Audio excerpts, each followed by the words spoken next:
नमस्कार, मैं संजीव सुमन, आप देख रहे हैं न्यूज़ 24 बाइट।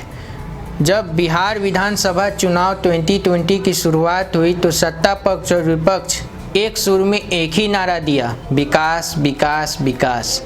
लेकिन जैसे जैसे चुनाव करीब आ गए और चुनावों की तिथियों का ऐलान चुनाव आयोग द्वारा कर दिया गया, वैसे ही जब जैसे ही लोगों ने यानी कि पार्टियों ने अपने अपने उम्मीदवार उतारना शुरू किए तो विकास के जगह पे जाति जाति जाति फिर से आ गए।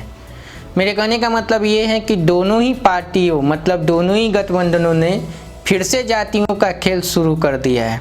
तो आज हम बात करेंगे पहले चरण में होने वाले 71 विधानसभा चुनाव के दोनों सत्ताधारी और विपक्ष ने उम्मीदवारों में कौन कौन से जातिगत समीकरण बैठाए हैं।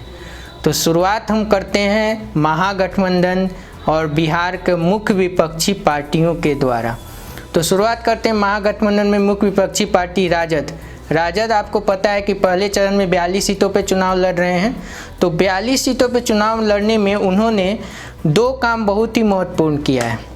नंबर 1 में वो अपने माय समीकरण को भी साधा है, साथ ही साथ उन्होंने जो चुनाव के पहले बोला था कि 10% सवर्ण जातियों को भी हम टिकट देंगे, उसको उन्होंने पहले ही चरण में पूरा कर दिया है।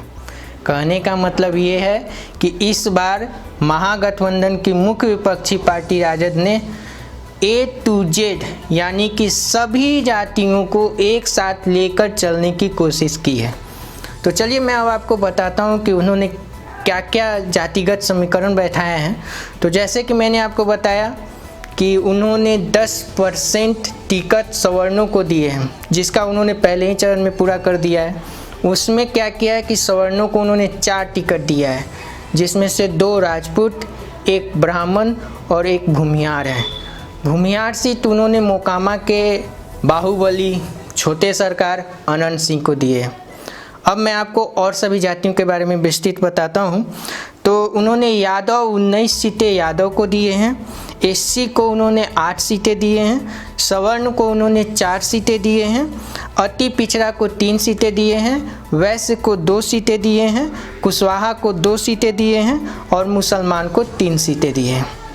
उसी तरह से अब मैं आपको बताने चाह रहा हूँ कि उनकी पार्टी यानी महागठबंधन की जो दूसरी पार्टी है जो उसमें शामिल है वो है आपका CPI-ML। CPI-ML ने, आपको मालूम है कि वो 8 सीटों पे चुनाव लड़ रहे हैं। तो CPI-ML ने अपने 8 सीटों पे जो समीकरण बैठाए हैं उसमें से उन्होंने सवर्ण जाति में एक भी प्रत्याशी को टिकट नहीं दिया है। उन्होंने सवर्ण जातियों में उन्होंने क्या किया है कि 5-5 सीटें उन्होंने कुशवाहा और एससी प्रत्याशी को दिया है। उन्होंने 4 सीटें यादव को दिया है, 3 सीटें मुस्लिम को दिया है और 2 सीटें अति पिछड़ा वर्ग को दिया है।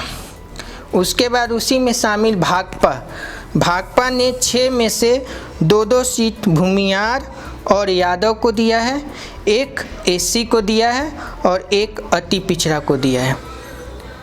तो ये थे आपको महागठबंधन के जातिगत समीकरण।